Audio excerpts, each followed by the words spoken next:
Dan ketika saya di sana, satu hal yang saya perhatikan juga adalah bagaimana orang tua itu sangat bangga ketika anak-anaknya itu wafat di tangan Israel.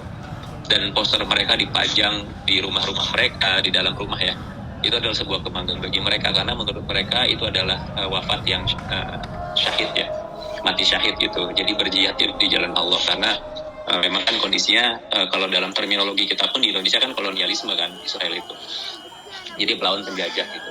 Itu menjadi sebuah kebanggaan. Terus kemudian kalau kita ke pasar gitu ya, toko-toko itu menjual mainan-mainan untuk anak-anak itu senjata gitu. Tapi bukan senjata beneran, Mbak ya.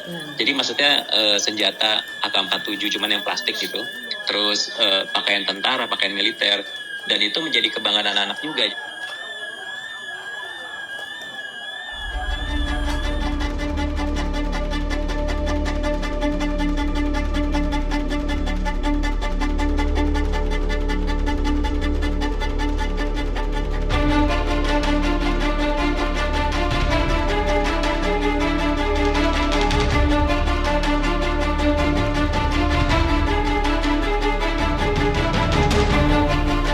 Ya, jadi ini yang saya lihat pertama kali tentu saja kondisi di kawasan Gaza itu kondisi yang tidak ideal ya. Sebetulnya itu kan penjara besar ya.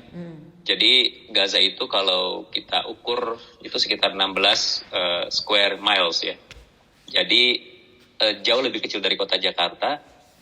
Sangat jauh ya, sangat jauh lebih kecil dari kota Jakarta, tapi penduduknya itu sekitar lebih dari 1,5 juta kalau nggak salah, bisa dicek lagi ya. Nah, dan karena sangat padat, tentunya kan pemukimannya itu juga sangat kondens gitu ya, sangat tumpang tindih lah. Dan di sana itu menjadi sesuatu yang lazim, misalnya satu gedung itu ditinggali oleh lebih dari satu keluarga. Keluarga besar biasanya tinggal di satu gedung. Jadi dengan kondisi seperti itu, kalau kita bayangkan kita setiap hari hidup dalam kondisi seperti itu, apakah kita tidak frustrasi gitu? Apakah kita tidak frustrasi? Kemudian semua perbatasan tuh dipagari, Mbak. Jadi kalau kita ke selatan, ke utara, di utaranya Gaza itu kan laut. Itu juga diawasi oleh Israel. Jadi kalau misalnya nelayan itu hanya bisa berlayar sekian kilometer dari pantai. Jadi kalau sudah agak jauh ditembakin tuh, Mbak.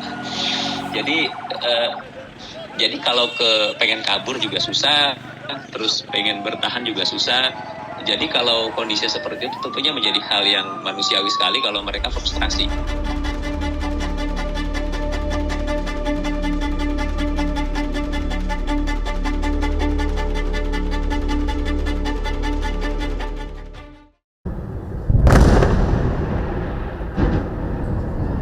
yang biasa, jadi misalnya satu waktu saya jalan dengan warga, kemudian ada suara bom gitu ya, sangat kencang sekali di belakang kami gitu.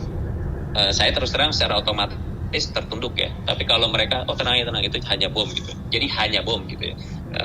Karena itu adalah bagian dari kehidupan mereka saat itu, setiap hari itu mendengar itu. Jadi yang saya alami tidak sedramatis warga Palestina alami sebelum kami masuk.